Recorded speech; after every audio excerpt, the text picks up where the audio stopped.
Good afternoon everyone. आज मैं आप लोगों के लिए एक नया टॉपिक लेके आई हूँ जिसका नाम है हाइपरमेट्रोपिया। आज अपन हाइपरमेट्रोपिया के बारे में पढ़ेंगे। हाइपरमेट्रोपिया क्या होता है कि जब कोई लाइट रेज इन्फिनिटी से आती है, मतलब जैसे ये लाइट रेज है, ये डायग्राम को देखना। अभी सबसे पहले इस डायग्राम की बात कर रही हूँ। इस डायग्राम में ये देखो कि कोई भी लाइट रेज इन्फिनिटी से आ रही है, वो इन्फिनिटी से आके अगर रेटिना पे फोकस हो रही है, ये आपका रेटिना वाला पार्ट है, अगर इस पर फोकस हो रही है तो वो ईमेट्रोपिक होता है। कैसा होता है? ईमेट्रोपिक होता है। ईमेट्रोपिक यानी कोई भी रिफ्रैक्टिव आर ना हो और जो आपकी लाइट रेज है वो सीधे रेटिना पे फोकस हो रही हो। जो अब इसकी बात करें, लेकिन हाइपरमेट्रोपिया क्या होता है? Light rays coming from infinity, यानी कि आपकी लाइट रेज इन्फिनिटी से तो आ रही हैं लेकिन रेटिना पे फोकस नहीं होके रेटिना के बाहर फोकस हो रही है, यानी कि light focus on behind the retina, retina के पीछे जाके फोकस हो रही है। ये देखो, ये वाली लाइट रेज कहाँ जा रही है? पीछे जाके फोकस हो रही है। इसको अपन क्या कहेंगे? हाइपरमेट्रोपिया। ठीक है। The light rays coming from infinity and focus behind the retina without any accommodation is called hypermetropia. ठीक है। अब हाइपरमेट्रोपिया को अपन ने डिवाइड किया है 3 पार्ट्स के अंदर। कितने पार्ट्स में? 3 पार्ट्स में डिवाइड किया है। First is simple. Simple hypermetropia क्या होता है कि जब कोई भी कर्वेचर में चेंज, यानी कि कॉर्निया के कर्वेचर में हो गया या इनके लेंस के कर्वेचर में चेंज हो गया। कर्वेचर मतलब कोई भी कर्वेचर, किसी भी चीज़ ये कर्वेचर है, इन कर्वेचर्स में चेंज हो गया, एक्सियल में कोई चेंज हो गया, एक्सियल्स में चेंज हो गया, या फिर रिफ्रैक्टिव इंडेक्स में चेंज हो गया, उन सब की वजह से जो हो रहा है वो आपका सिंपल में आता है। पैथोलॉजिकल हाइपरमेट्रोपिया क्या होता है? सेकेंड वर्ड क्या होगा? पैथोलॉजिकल। पैथोलॉजिकल यानी किसी रीज़न से होने वाला।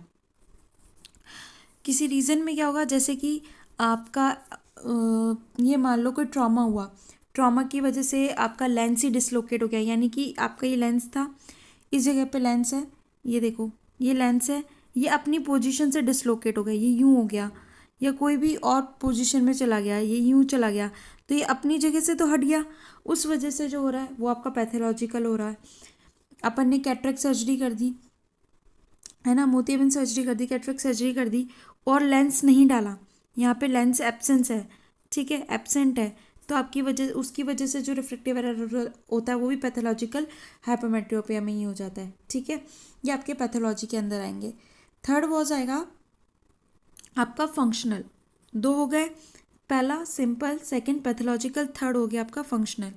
फंक्शनल में क्या होता है कि ड्यू टू पैरालाइज, यानी किसी भी मसल्स का पैरालाइज से हो जाना, यानी कि आपके अकोमोडेशन का जो पैरालाइजेशन है, पैरालाइज हो रहा है, उसकी वजह से जो वो हाइपरमेट्रोपिया डेवलप हो रहा है वो आपका फंक्शनल में आएगा। अकोमोडेशन पैरालाइज की वजह से, जो अकोमोडेशन की नर्व है जो पैरालाइज हो जाती है, तो उसकी वजह से जो डेवलपमेंट होता है वो फंक्शनल हाइपरमेट्रोपिया कहलाता है।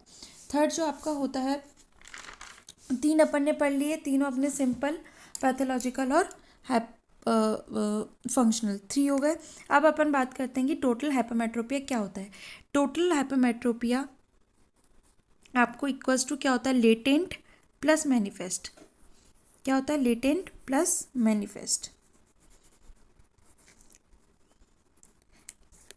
जो टोटल हाइपरमेट्रोपिया उसमें लेटेंट प्लस मैनिफेस्ट है। जो आपका टोटल रिफ्रैक्टिव जो हाइपरमेट्रोपिया जो लेटेंट वाला होता है, लेटेंट जो होता है ना,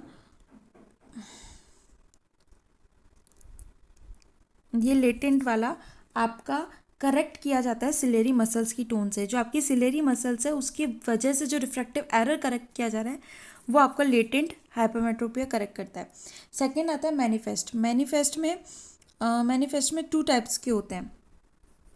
मैनिफेस्ट में 2 टाइप के हो गए। देखो, सबसे पहले टोटल हाइपरमेट्रोपिया आया। टोटल हाइपरमेट्रोपिया में उसने 2 पार्ट्स में डिवाइड कर दिए, एक तो होता है लेटेंट, एक मैनिफेस्ट। लेटेंट वाला वो होगा जो सिलेरी मसल्स की टोन की वजह से कवर अप हो जाएगा, बाकी जो बचा हुआ होता है वो मैनिफेस्ट के अंदर होता है। मैनिफेस्ट को भी 2 पार्ट्स में डिवाइड किया हुआ है, एक आपका होता है फैकल्टेटिव हाइपरमेट्रोपिया, फैकल्टेटिव, और दूसरा होता है एब्सोल्यूट। ठीक है, अब फैकल्टेटिव हाइपरमेट्रोपिया वो हाइपरमेट्रोपिया होता है जो अकोमोडेशन इफेक्ट से करेक्ट कर लिया जाता है।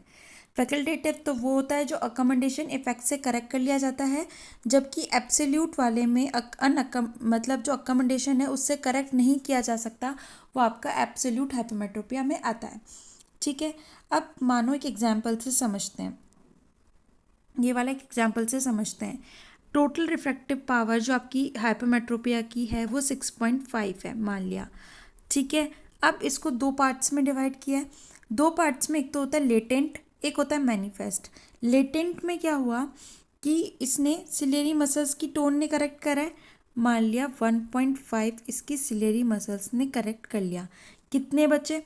5 बचे। तो प्लस क्या आ जाएगा? 5, मैनिफेस्ट 5 आ गया। अब 5 जो हो गया, अब इसने इसको 2 पार्ट्स में डिवाइड कर दिया, फिर 2 पार्ट्स में डिवाइड कर दिया। एक हो गया फैकल्टेटिव और एक हो गया एब्सोल्यूट। फैकल्टेटिव तो वो होगा जो अकोमोडेशन के इफेक्ट से करेक्ट कर लिया जाएगा, तो कितना कर सकता है? ज़्यादा तो नहीं करेगा, 2 कर लेगा। अब मैनिफेस्ट की बात करती हूँ। मैनिफेस्ट में 5 थे, अब इस 5 में उसने 2 पार्ट्स में इसको डिवाइड किया, फैकल्टेटिव और एब्सोल्यूट। फैकल्टेटिव में उसने जो था वो उसने 2 तो उसने कवर अप कर लिया अकोमोडेशन के इफेक्ट की वजह से, लेकिन 3 वो करेक्ट ही नहीं कर पाया। कितने करेक्ट नहीं कर पाया? 3 वो करेक्ट नहीं कर पाया। समझ गए?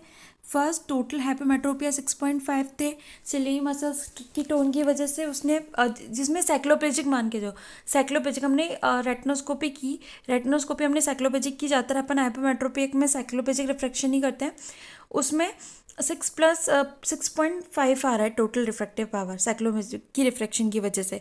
तो उसकी वजह से जो उसने सिलेरी मसल्स की वजह से टोन कवर अप किया वो कितना था? +1.5 था। ठीक है, और नहीं ठीक है, +1.5 था। और जो मैनिफेस्ट बच रहा है वो कितना है? 5 है। ठीक है, अब उसने 2 है जो रिफ्रैक्टिव जो उसने सिलेरी मसल्स की वजह से जो करेक्ट कर पा रहा था अकोमोडेशन की वजह से, वो 2 था, और जो नहीं करेक्ट कर पाया वो कितना था? 3 था। मतलब कि जब उसने रेटिनोस्कोपी बिना साइक्लोपेजिक रिफ्रैक्शन के करी तब तो 3 आया, लेकिन जब उसने साइक्लोपेजिक से रिफ्रैक्शन से किया तो उसका 6.5 आया। क्यों? तो उसका एक वेरिफिकेशन उसने समझाया है कि जब टोटल रिफ्रैक्टिव एरर 6.5 था तो 6.5 को उसने 1.5 तो सिलेरी मसल्स ने टोन ने कवर अप किया, जो 2 उसने किसने कवर अप किया? अकोमोडेशन के इफेक्ट की वजह से कवर अप हो गया, और जो कवर अप नहीं हो पाया वो 3 था, जो एब्सोल्यूट जो अनअकोमोडेशन की वजह से हुआ, मतलब अकोमोडेशन की वजह से करेक्ट नहीं हो पा रहा था, तो आपके वो जो आ रहा था वो 3 नंबर आ रहा था। ठीक है, ये टोटल रिफ्रैक्टिव पावर का एक ब्रीफ होता है जो आपको हाइपरमेट्रोपिक में पता होना चाहिए। अब इसके सिम्टम्स क्या क्या होंगे? सिम्टम्स होंगे, पहला जो होता है एस्थेनोपिक सिम्टम्स। एस्थेनोपिक सिम्टम्स वो होते हैं जिसमें आपके ईचिंग हो गई, वाटरिंग हो गया, पेन हो गया। ठीक है, ये सारे जो होते हैं ये सारे आपके एस्थेनोपिक फीचर्स हो गए, रेडनेस हो गई, ये सारे आपके एस्थेनोपिक फीचर्स में आते हैं। सेकंड वर्ड आता है आपका डिफेक्टिव विजन के साथ एस्थेनोपिक फीचर्स होना, यानी डिफेक्टिव विजन तो है, मतलब दिख भी कम रहा है और साथ के साथ एस्थेनोपिक सिम्टम्स भी आपको प्रेजेंट है।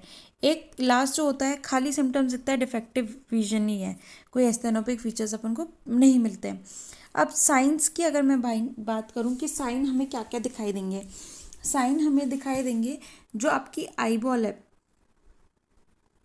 जैसे ये आपकी आई बॉल है, ये नॉर्मल साइज़ है, ये आपकी थोड़ी छोटी दिखाई देगी, यानी इतनी दिखाई दे सकती है, स्मॉल साइज़ में दिखाई दे सकती है, वो आपके साइन हो सकता है। दूसरा जो आपका कॉर्निया की शेप है, जैसे इतनी बड़ी है ये और छोटी हो जाए, मतलब छोटा आप दिखाई दे, साइज़ में नॉर्मल साइज़ से थोड़ी सी छोटी हो, वो आपको हाइपरमेट्रोपिया का साइन मिल सकता है। ठीक है।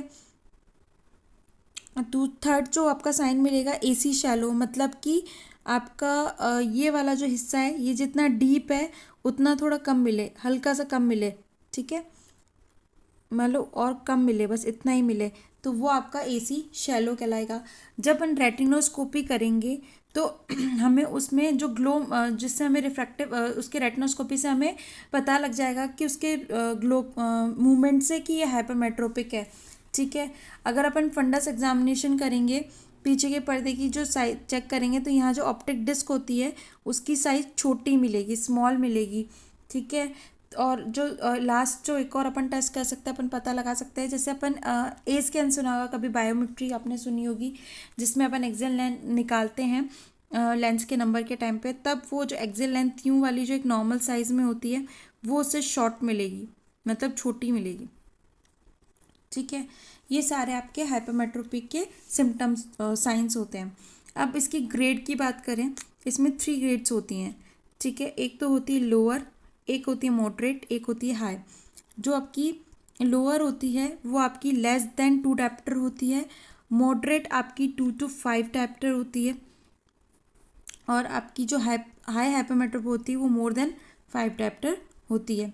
इसके कॉम्प्लिकेशंस क्या क्या हो सकते हैं? अगर हाइपोमेट्रोपिया के कॉम्प्लिकेशंस ये मिल सकते हैं कि बार बार स्टाई हो जाना, मतलब आपकी पलक है, ये आपकी आँख है, आँख की यहाँ एक पलक होती है, पलक के ऊपर बार बार एक छोटी छोटी छोटी फुंसियाँ हो जाती है। ठीक है, छोटी छोटी छोटी फुंसियाँ हो जाती है, वो आपकी स्टाई होती है, जो कि काफ़ी पेनफुल होती है। ठीक है। और ऐसी कैलोजन होती है, कैलोजन होता है थोड़ा सा पलक के ऊपर ही होती है होने को, और ये आपकी कैलोजन कराती है, पेनलेस होती है। ठीक है, इसमें पेन इतना नहीं होता है। ठीक है।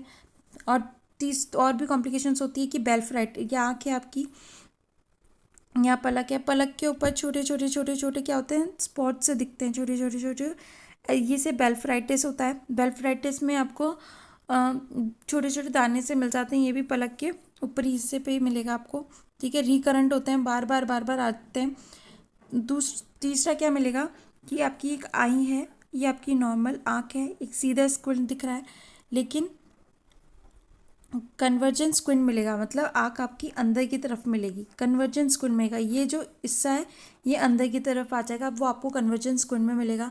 एम्ब्लायोपिया मिल सकता है। एम्ब्लायोपिया मतलब कोई बीमारी नहीं है, फिर भी आपका विजन जो है वो डिफेक्टिव है, कम है। ठीक है। प्राइमरी नैरो एंगल ग्लूकोमा, मतलब कि जो आपका AC है, ये चीज़ जितनी साइज़ में छोटी होगी उतना आपका प्रेशर इंक्रीज होगा, तो आपको क्या निकला, प्राइमरी एंगल क्लोजर ग्लूकोमा मिल सकता है, या प्राइमरी एंगल नैरो एंगल, मतलब एंगल जो आपका होगा वो छोटा होता है, जिसकी वजह से आपका प्रेशर इंक्रीज हो जाता है। ठीक है। ये आपके सारे कॉम्प्लिकेशंस में हो सकते हैं। अब ट्रीटमेंट की अगर अपन बात करें, ट्रीटमेंट क्या दोगे? मान लिया कि किसी को भी हाइपरमेट्रोपिया है, आपने देखा, बुलाया, पेशेंट आया, आपने उससे हिस्ट्री ली, उसके बारे में सब कुछ पूछा क्या है, आपको पता है, आपने उसकी रेटिनोस्कोपी करी, AR करके देखा, ऑटो रिफ्रैक्टोमीटर भी करते हैं, उसमें भी आपको हाइपरमेट्रोपिया के साइन मिल जाते हैं, उसमें एक नंबर्स आपको दिखाई देने लग जाते हैं, उससे आप पता कर सकते हैं कि ये हाइपरमेट्रोपिक है या नहीं है। ठीक है। फिर आप उसका विजन वगैरह चेक करते हैं, आपको वो ज़्यादातर नियर्स की कंप्लेन करने लग जाता है कि हमें हेडेक रहता है, ये सारी कंप्लेंट्स उसकी बहुत ज़्यादा हो जाती है। फिर अपन जब उसकी इन सब चीज़ों को अपन देखते हैं तो उसका ट्रीटमेंट ये मिलता है कि अगर कोई उसे बीमारी, अगर कोई कॉम्प्लिकेशंस उसको हो गई हैं तो पहले उसको ट्रीट किया जाए, साथ के साथ उसको नंबर दिया जाता है। नंबर से क्या है कि एक तो स्पेक्टिकल उसका इलाज है, कॉन्टैक्ट लेंसेज आप दे सकते हैं, एंड आप उसको सर्जरी प्रोवाइड करा सकते हैं। स्पेक्टिकल नंबर्स होते हैं कि जिससे वो ग्लासेस जो होते हैं वो उसको कॉन्वेक्स ग्लासेस दिए जाते हैं। ठीक है।